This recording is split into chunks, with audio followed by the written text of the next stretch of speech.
mempelajari ilmu ya, mempelajari ilmu hijab, ilmu asma-asma, rotib dan lain sebagainya, kita akan melakukan hal-hal yang negatif, nyantet orang, nyihir orang, melet. Doa itu akan membentuk suatu energi tertentu, kekuatan tertentu, simbol-simbol tertentu yang menyatakan keilmuan tadi sudah berhasil dikuasai.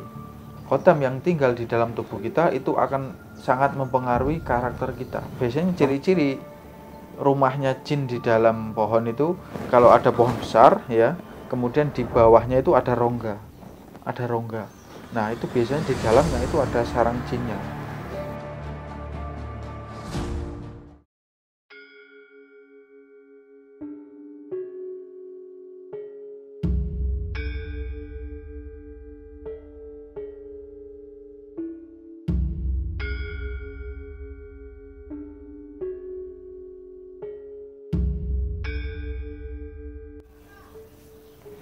Assalamualaikum warahmatullahi wabarakatuh. Sedulur Surya Jati, syukur alhamdulillah kembali lagi dengan kami di channel Surya Jati.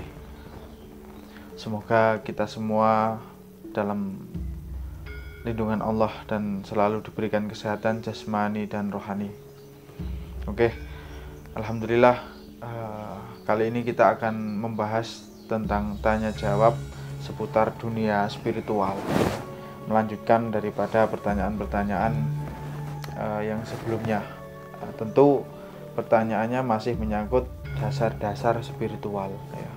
Jadi yang levelnya masih ringan-ringan, yang masih bisa kami jawab ya, karena kami juga masih belajar. Ini pun pengetahuan yang kita share ini bukan bermaksud menggurui ya, bukan bermaksud menggurui ataupun bukan bermaksud merasa yang lebih pintar, bukan. Kita hanya berbagi ilmu. Jadi apa yang kami sampaikan jadikan sebagai penambah wawasan, sebagai penambah kekurangan ataupun sebagai saling saling mengisi lah. Bila mana ada pengetahuan panjenengan semua, sedulur semua yang mungkin kok ada masukan dari penyampaian saya, maka monggo digunakan untuk menambah wawasan kita agar kita menjadi lebih bijaksana. Tak lupa saya juga mengingatkan untuk diri kita semua untuk selalu meningkatkan ilmu kita, meningkatkan pengetahuan kita, dan juga meningkatkan tauhid kita kepada Allah, agar ilmu-ilmu yang kita jalani menjadi lebih tenang. Karena apa? Tauhid atau iman itu menjadikan ilmu kita nanti stabil atau tenang, tidak tergoyah ya. Karena banyak sekali orang belajar spiritual ya, kemudian digoyangkan dengan duniawi. Misalnya sudah banyak mempelajari ilmu ya, mempelajari ilmu hijab, ilmu asma-asma, rotib dan lain sebagainya. Kemudian ada orang menawari niatan jelek dengan upah yang sangat besar. Misalnya diupahi dengan nominal 10 juta. Ketika iman kita tidak kuat, iman kita goyah, maka kita akan menerima hal seperti itu.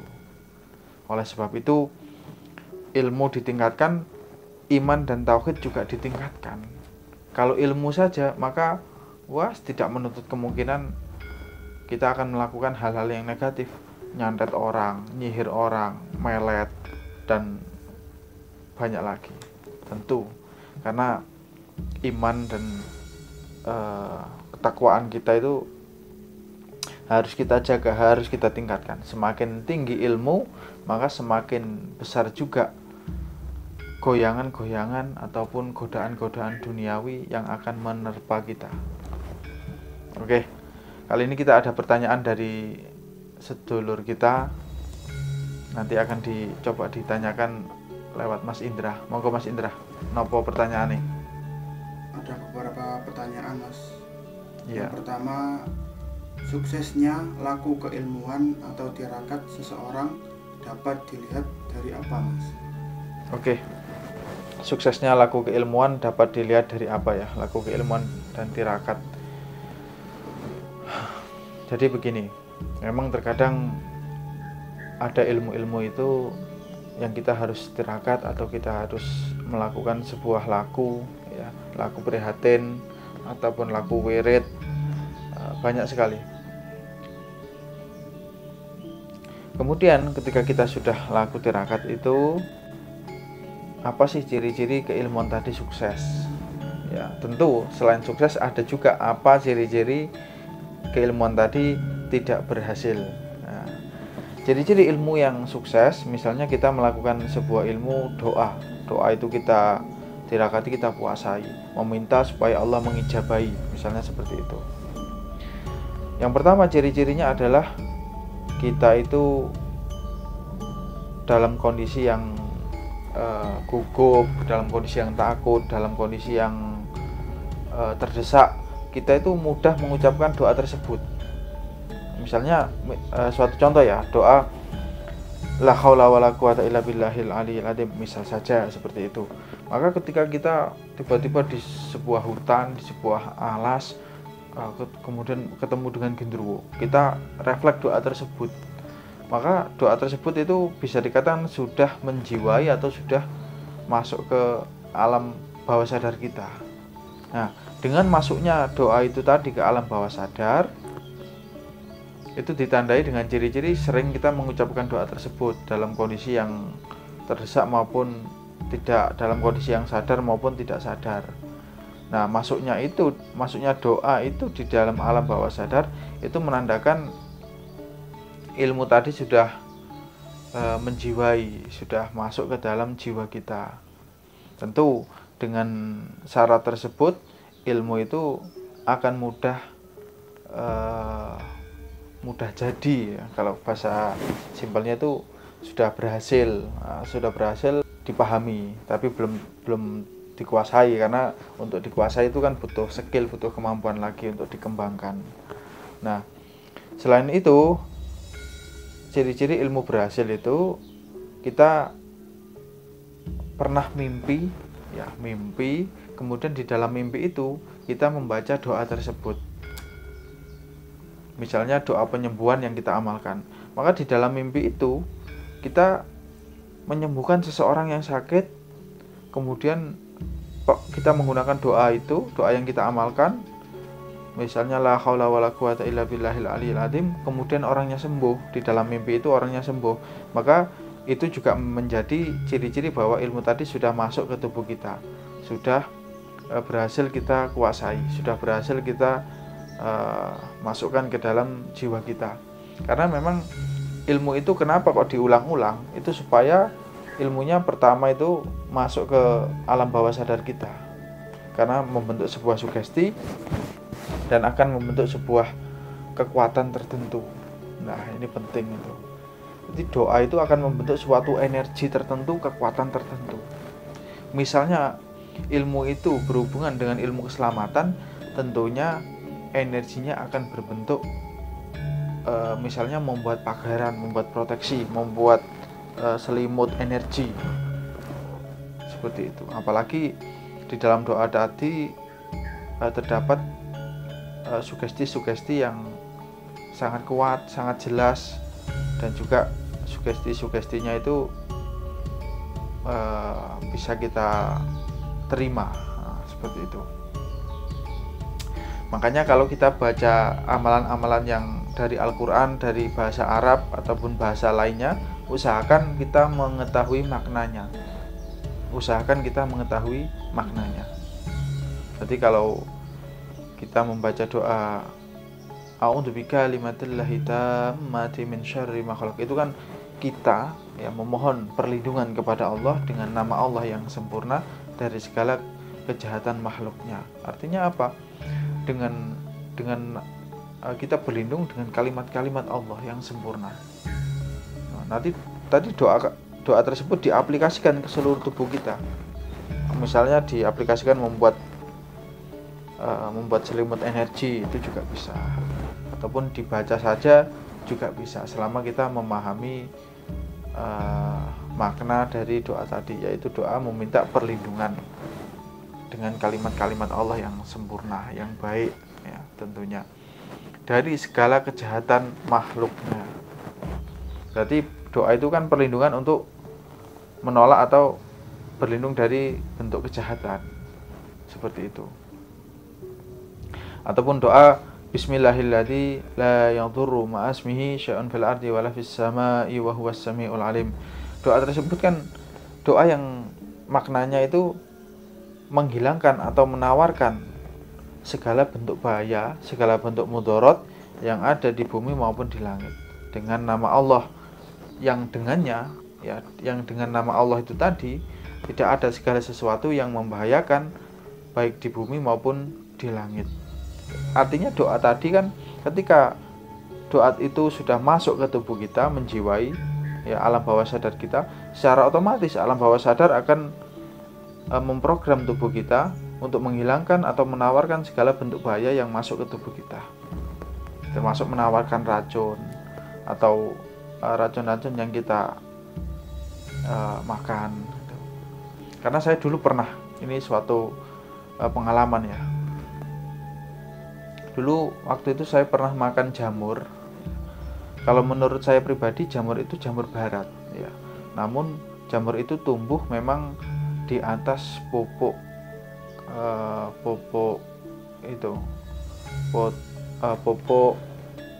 hewan sapi, atau kalau orang Jawa pupuk celetong gitu ya.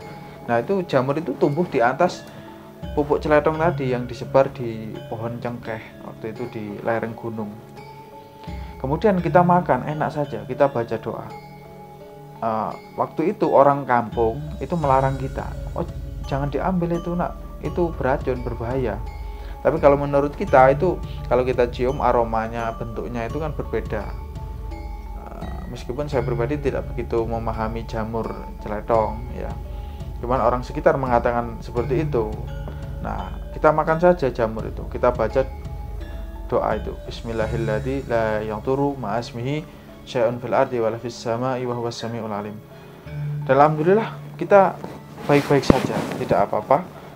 Dan anehnya ya, ketika ada orang kampung situ mencoba, karena mereka mengetahui kita makan itu tidak apa-apa, enak, lantas mereka ada yang mencoba ya. Dan alhamdulillah mereka masuk puskesmas. Mereka masuk puskesmas karena keracunan jamur. Entah mereka mengambilnya ada kecampuran dengan jamur celetong atau jamur beracun, saya juga tidak tahu, wallahu alam. Cuman yang mereka ambil memang seperti yang saya ambil, katanya seperti itu. Nah, itu manfaat doa besar sekali untuk kehidupan kita. Maka jangan sekali-kali kita meninggalkan doa. Rutinkan, istiqomah, pagi sore, bahkan setiap habis sholat, setiap melakukan aktivitas, keluar rumah, masuk ke suatu ruangan, masuk ke suatu tempat, baca doa ya. Karena itu akan membentuk energi spiritual di dalam diri kita. Kalau energi itu untuk proteksi ya, energi itu akan semakin tebal. Seperti itu. Ini energi itu kalau kita laku istiqomah selama 1 tahun, belum tentu energi itu setebal sekilan ini, belum tentu. Mungkin masih segini. Ya, maka dibutuhkan beberapa tahun agar energi itu menjadi sangat tebal. Bahkan ada yang mengatakan doa itu seperti baju besi atau tameng. Ya. Sampai anak panah itu tidak mampu mengenai kita atau tidak menancap ke tubuh kita. Bahkan ketika energi itu sudah tebal, sangat tebal, anak panah itu akan berbalik arah mengenai pemanahnya. Nah, seperti itu.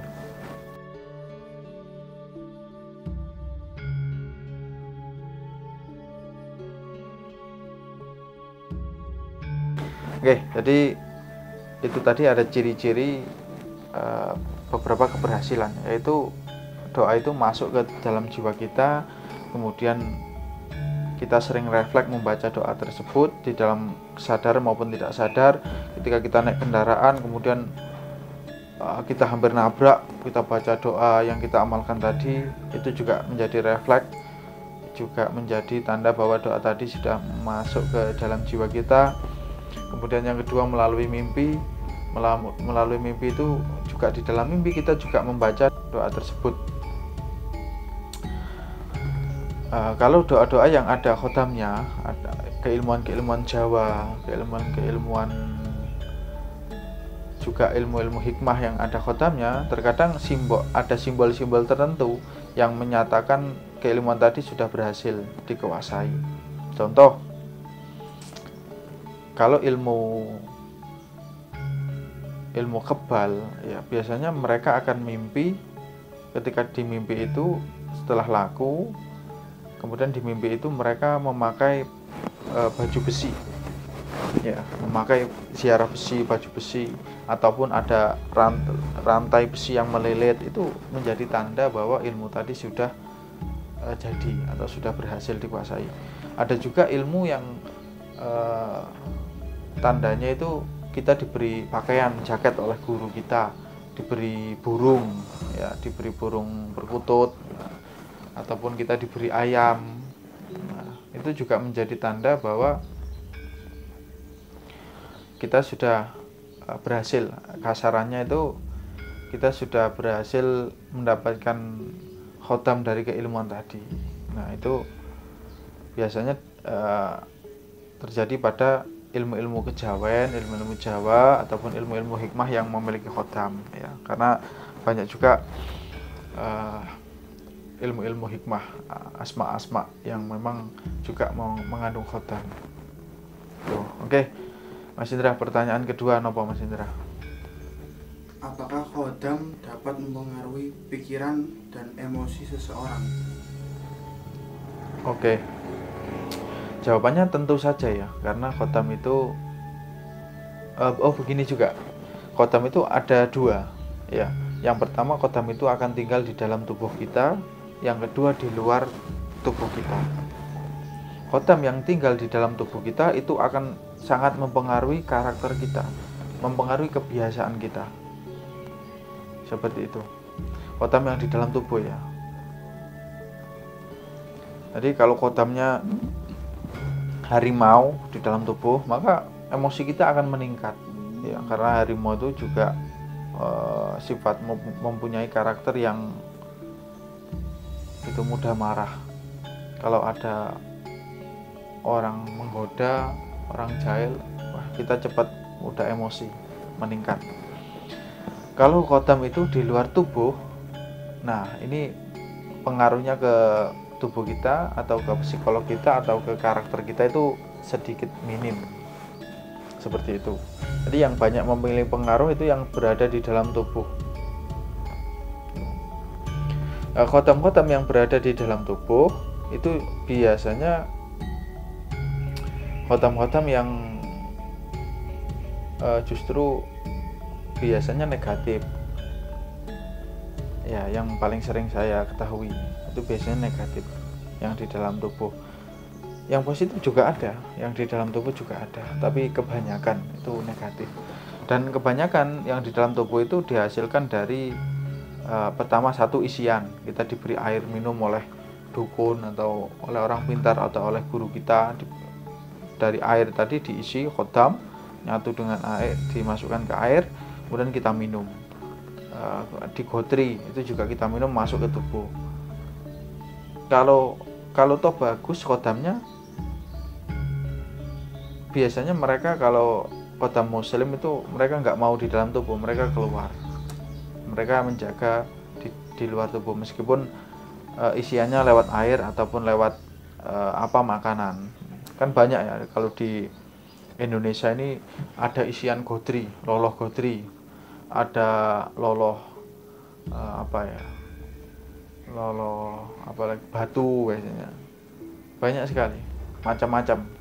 Jadi praktek spiritual di Indonesia itu bervariasi, bermacam-macam.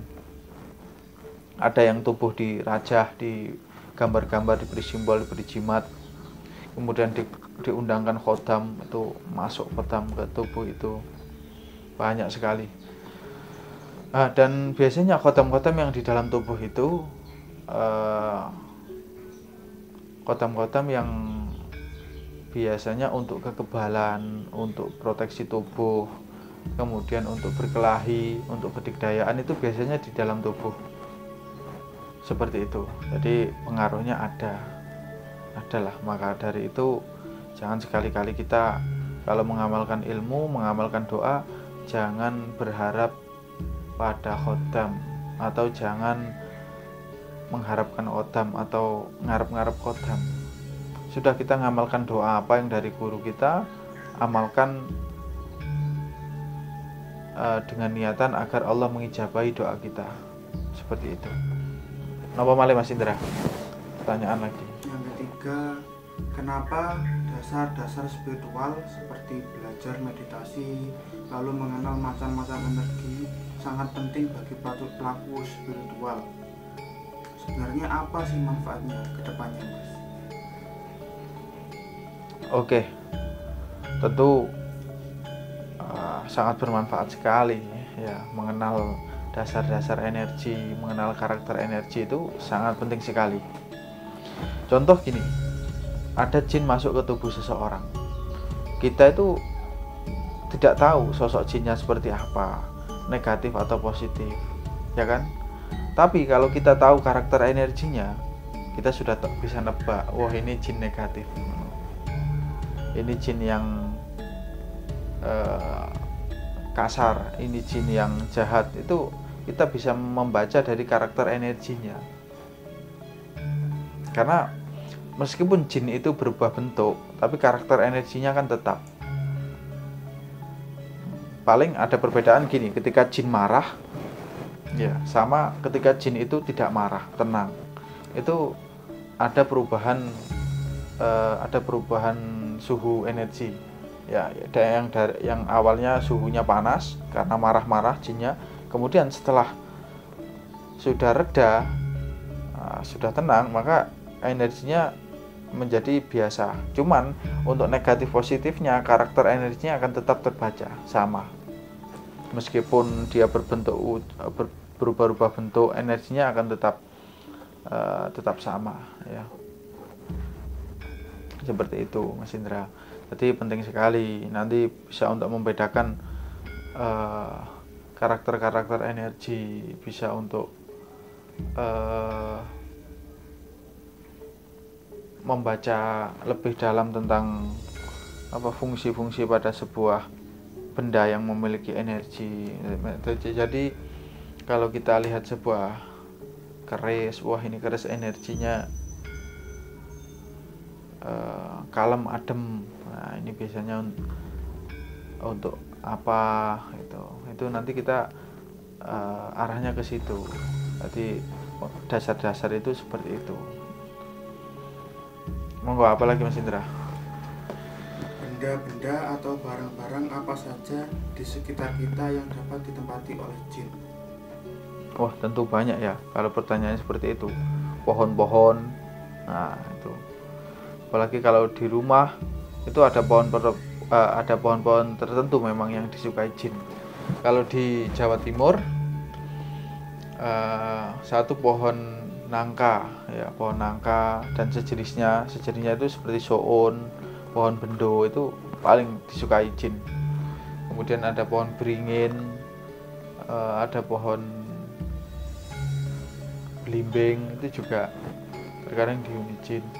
Pohon bambu, nah, nanti pohon-pohon di sekitar kita itu juga mudah dihuni jin.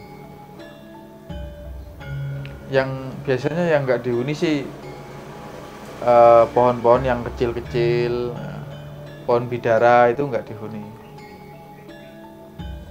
Kemudian pohon asem itu juga sering dihuni.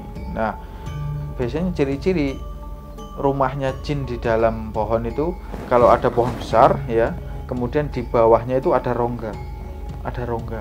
Nah, itu biasanya di dalamnya itu ada sarang jinnya. Banyak biasanya di situ. Kemudian kalau di dalam rumah itu jin-jin bisa bersarang di di atas, di wowong. Kalau orang Jawa mengatakan di wowong, jadi belandar itu. Belandar, kemudian berada di lemari atau kayu-kayu yang kuno, seperti lemari kuno atau jam dinding kuno. kemudian benda-benda seni terkadang yang ada di dalam rumah, terkadang juga di dalam foto-foto. Nah, makanya kalau nyimpan foto juga harus berhati-hati. Itu penting sekali. Ini biasanya digunakan sarang jin.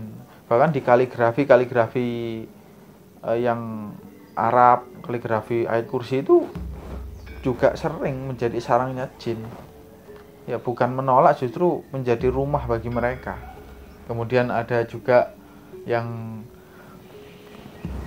bersarang-sarang di kamar mandi. Ya, itu kesukaan jin-jin itu sudah yang lembab itu. Ya, ataupun di ruangan-ruangan yang di situ minim cahaya. Itu biasanya untuk sarang jin sudah. Kemudian di mana lagi ya?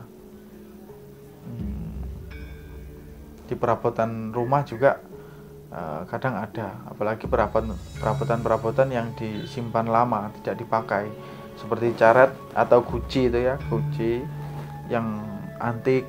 Benda-benda antik itu yang ditaruh di dalam lemari itu biasanya digunakan untuk sarang-sarang jin. Oke, mungkin ada lagi Mas Indra? Sudah cukup ya. Oke, alhamdulillah. Tadi beberapa pertanyaan sudah kami jawab. Apabila ada yang kurang, ya mohon maaf lah ya, karena kami sendiri juga banyak sekali kekurangannya. Mungkin kalau ada pertanyaan, monggo diisi di kolom komentar ya, seputar dasar-dasar spiritual.